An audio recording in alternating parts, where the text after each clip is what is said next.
On Tuesday morning, I was trying to finish a report before noon. I had already been working on it for almost 2 hours. My coffee was getting cold beside my keyboard. I was completely focused. That was when my coworker Jake stopped by my desk. He was holding his laptop in one hand. He said, "Hey, do you have a minute?" I looked at the clock. It was 10:17. I said, "Sure, what's up?"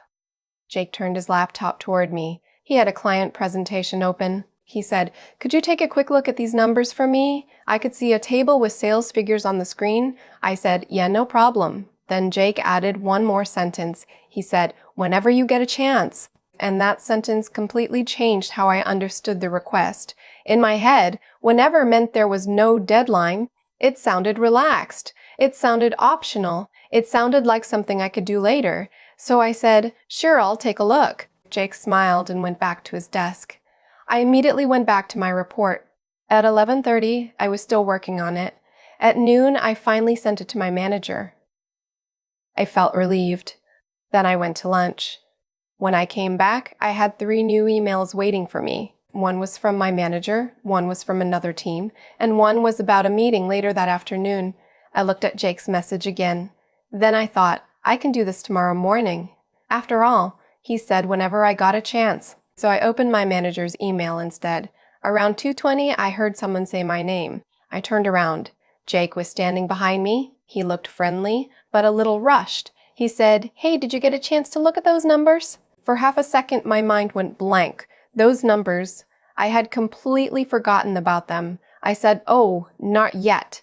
Then I added, "I thought you meant whenever I had time." The second the words came out of my mouth, I knew they sounded strange. Jake paused. He did not look angry, but he definitely looked surprised. He said, "Oh yeah, I just need them before 3, if possible." I looked at the clock again. It was 2:24. Suddenly, "whenever you get a chance" did not sound so relaxed anymore. I said, "Oh, okay, I can do it now." Jake said, "Thanks. I really appreciate it." I opened the file immediately. Luckily, it only took about 15 minutes. 2 of the numbers were slightly off.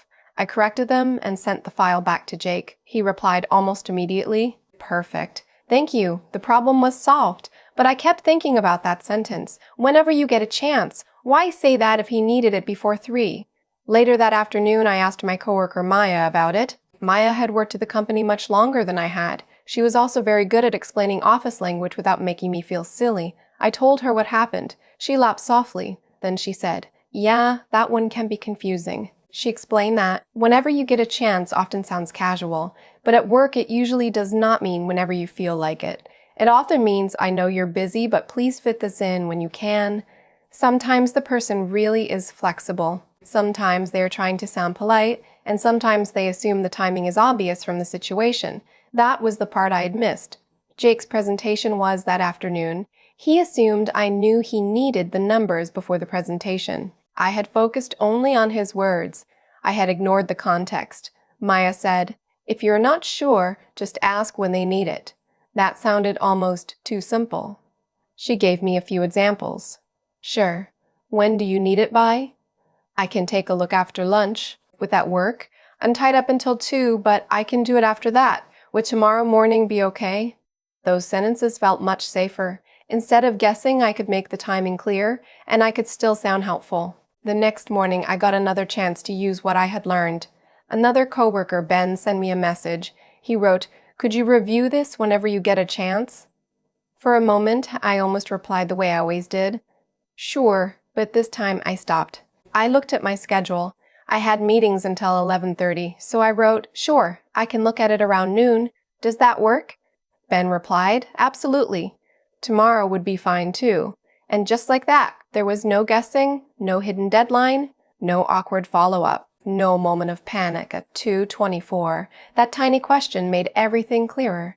Since then, I have noticed this phrase everywhere. Whenever you get a chance, when you have a minute, when you get a second. They all sound very relaxed, and sometimes they really are relaxed.